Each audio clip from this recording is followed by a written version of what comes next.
So pasti sehat selalu sahabatku, Bapak Ibu yang berbahagia. Kita kerap melihat dalam banyak kegiatan umat Buddha, baik di kementerian,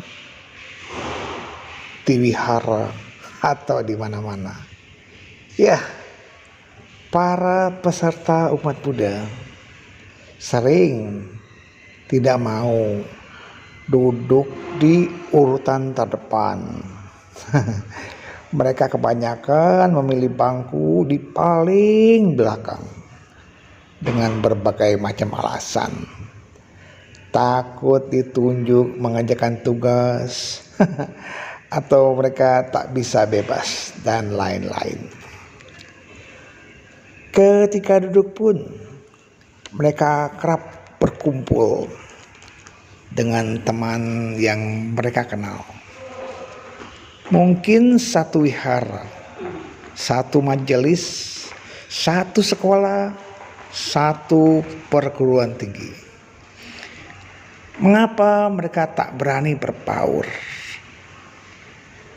Alasan klasik, mereka belum mengenal orang lain.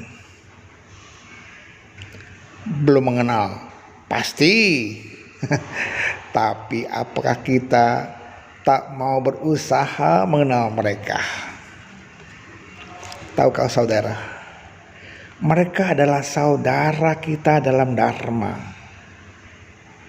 Mereka masing-masing punya cerita, punya pengalaman yang perlu kita dengarkan. Bahkan mereka punya prestasi yang perlu kita ikuti. Ya, mungkin ada yang dari seberang pulau atau dari desa yang sangat jauh sekali. Ayolah, berani berbaur, berani mengenal yang lain, berani duduk di kursi urutan depan. Ingat, materi yang bisa kita dapatkan akan semakin jelas. Pandangan kita pun akan semakin fokus dan materi yang dipaparkan pun jelas terlihat. Mari kita buang jauh-jauh rasa tidak percaya diri, rasa malu untuk belajar, rasa takut terhadap orang yang belum kita kenal. Memang memiliki rasa berani harus dilatih dan dibiasakan. Latih untuk mengenali perasaan mana takut, mana malu yang tepat. Kalau menggali ilmu, kenapa harus malu? Kalau mengenal orang, kenapa harus takut? Cobalah berani. Berani maju memang butuh latihan. Berlatih mengenal orang lain juga butuh awal untuk memulai. Takut gagal? Hilangkan. Juga jangan GR bila ada orang yang mau berkenalan dengan kita. Tumbuhkan rasa percaya diri dengan berani duduk di depan di antara orang-orang yang belum kita kenal. Adalah peluang memperluas wawasan kita. Adalah baik kita mengenal teman sedharma dari berbagai macam wihara, berbagai macam majelis, berbagai macam keahlian. Sobatku, kalau kita bisa mengenal teman-teman dari wihara-wihara lain, dari majelis-majelis lain, bisa ada peluang, bisa ada kemungkinan kita mengenal wihara mereka, mengenal majelis mereka.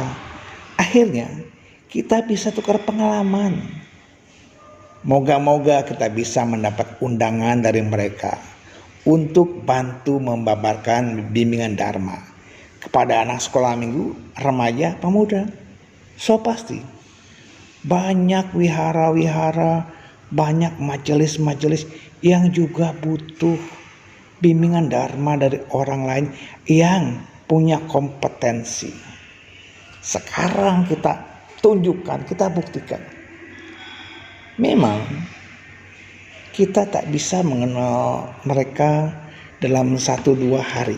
Tetapi minimal kita dapat nomor handphonenya, kita bisa komunikasi. Akhirnya bisa saling kenal. Apalagi sering jumpa, sering bertemu. Atau mungkin bisa dalam momen-momen lomba kita bisa mengenal mereka. Ingat, sahabat dalam Dharma ada di mana-mana. Walaupun kita bukan jumpa di wihara, bukan jumpa antara majelis, kita bisa jumpa di kendaraan umum. Ya, bisa saling mengenal. Jumpa dalam Waisak nasional atau jumpa dalam acara Katina di sebuah wihara. Semoga rasa saling mengenal memberanikan diri untuk maju, untuk tampil. Jadilah pemuda Buddhis, jadilah orang-orang Buddha yang berani tampil walaupun Anda belum mengenal. Mulailah dari kita. Mulai buka halaman-halaman baru yang lain kita kenalkan. Saling mengenal dan saling berbicara. Semoga persahabatan kita dalam Dharma semakin maju. Karena berani mengenal, berani duduk di depan, dan Anda berani belajar menggali ilmu. Oke, semoga bermanfaat. Terima kasih.